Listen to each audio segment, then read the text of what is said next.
Em outubro de 1962, ele apareceu pela primeira vez nas telas do cinema. E o mundo nunca mais foi o mesmo.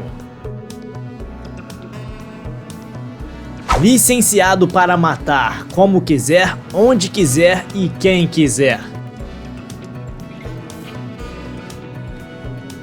Sua bebida é mundialmente famosa, um martini seco médio com cascas de limão batido e não mexido. O agente secreto 007. Sua introdução é atemporal.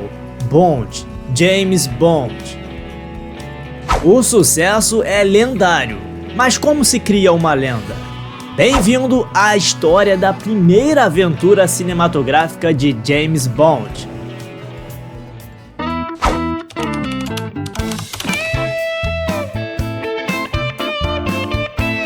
James Bond é o maior agente secreto do cinema, um personagem que redefiniu o gênero da espionagem e que influenciou incontáveis filmes e séries. Tudo começou com Ian Fleming, um ex-espião da Marinha Britânica que decidiu transformar sua experiência em histórias de espionagem. Em 1952, ele escreveu Cassino Royale, o primeiro livro do agente secreto James Bond. E o personagem era uma mistura de homens reais que Fleming conheceu no serviço secreto, além de contar com muito da própria personalidade do autor. Mas a primeira tentativa de adaptação foi um tremendo de um fracasso. Em 1954, a CBS lançou um especial de TV chamado Clímax, apresenta Cassino Royale. O Bond dessa versão era americano e ao invés de James Bond era chamado de Jimmy Bond e virou um agente da CIA. E o resultado foi um fracasso total. Se você quiser conferir, está disponível no YouTube. Mesmo assim, os livros de Ian Fleming continuavam vendendo bem e logo surgiram novos interessados para levar o 007 para o cinema. Foi aí que dois nomes importantes entraram na jogada: Albert Broccoli e Harry Saltzman. Broccoli era um produtor apaixonado pela ideia de transformar James Bond, o 007, em um filme, enquanto Saltzman já tinha os direitos dos livros, mas não tinha um estúdio para financiar o projeto. Então, juntos eles convenceram a United Artists a investir no primeiro filme da franquia. Mas faltava um grande detalhe: quem seria James Bond? Para a primeira adaptação escolheram a obra Dr. No, porque era uma obra mais fácil de se adaptar e mais barata. Mas a escolha do ator principal foi mais difícil do que parece. Em primeiro lugar pensaram em Cary Grant, mas ele só aceitava fazer um único filme, descartado. E em contrapartida, Richard Burton recusou o papel por não achar que o personagem teria longevidade. Haha, que piada! E Roger Moore já tinha sido considerado antes mesmo, de Sean Connery lá naquela época, mas ele não pôde aceitar porque estava comprometido com a série O Santo. Foi então que Terence Young, o diretor, lembrou de um ator escocês chamado Sean Connery, que não era muito famoso na época e tinha um estilo mais rústico e casca grossa. Sua confiança e sua postura impressionaram os produtores, mas só tinha um problema: Sean Connery não era exatamente um gentleman refinado como James Bond. Então o diretor Terence Young decidiu dar um treinamento intensivo para ele. Ensinou a ele etiquetas e até pediu para ele dormir com o próprio terno do James Bond para se acostumar com a ideia. E falando do terno, o traje icônico de 007 foi criado pelo alfaiate Anthony Sinclair, trazendo aquela sofisticação para o personagem. Mas James Bond não podia caminhar sozinho, Precisava de uma Bond Girl. E para o papel de Honey Rider, a equipe fez audições com várias atrizes, até que encontraram a belíssima Ursula Andrews. Ela era radiante, uma atriz suíça que tinha um visual perfeito para o papel. E ela surge das águas do Caribe vestindo um biquíni branco e segurando algumas conchas. Essa cena se tornou um dos momentos mais icônicos do cinema. Dr. No foi filmado nas paisagens tropicais da Jamaica, um dos locais favoritos de Ian Fleming, que inclusive tem uma casa lá, e essa casa se chamava GoldenEye.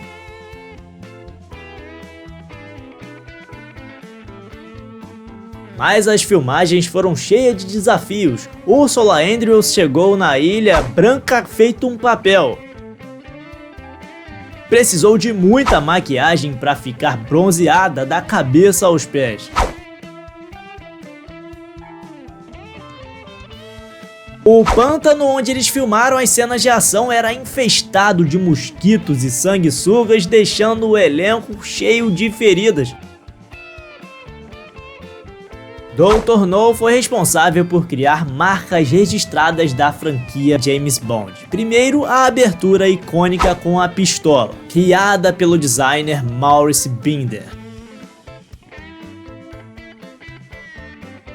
E teve também a trilha sonora de 007 contra o satânico Dr. No, que desenvolveu uma identidade musical icônica.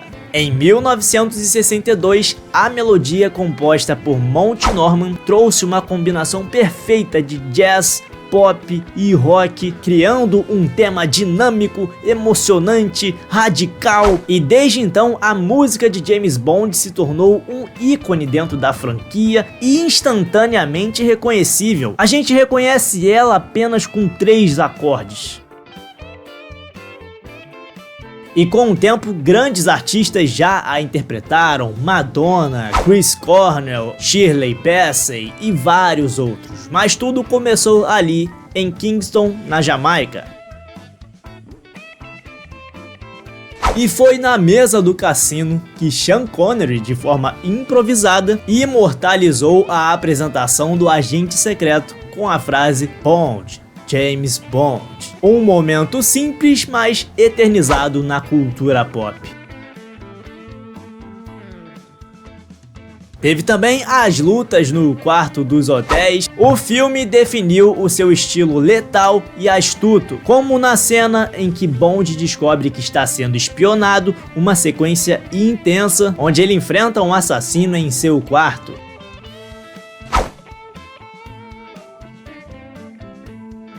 Também foi nesse filme a introdução dos grandes vilões, como um encontro com o Dr. No. E a primeira conversa entre Bond e o seu arqui-inimigo estabelece todo um padrão que se repetiria pela franquia.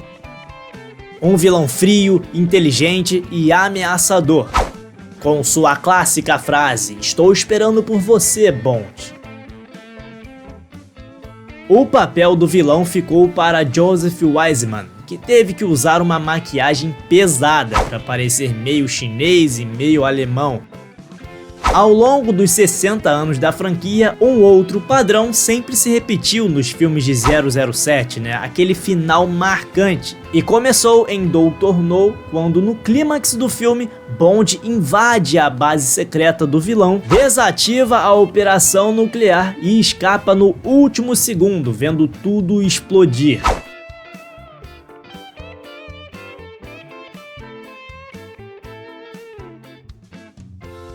Já a cena dos caranguejos gigantes foi um fiasco. Os produtores compraram os caranguejos vivos, mas os caranguejos foram transportados em gelo seco e chegaram lá congelados e mortos.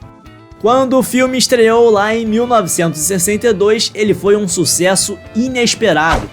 Com um orçamento de apenas $1 milhão, ele faturou cerca de 20 vezes isso. James Bond nos Estados Unidos virou um fenômeno e logo depois viriam as suas sequências.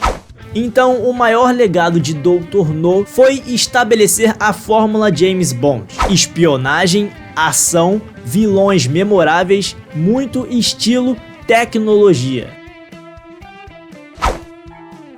e foi o pontapé para uma das maiores franquias da história do cinema. Mas e você, qual é o seu filme favorito de James Bond? Conta aqui nos comentários. E se curtiu o vídeo, deixe o seu like, se inscreva no canal também, ative o sininho para não perder os próximos conteúdos, mais vídeos como esse e até o próximo vídeo.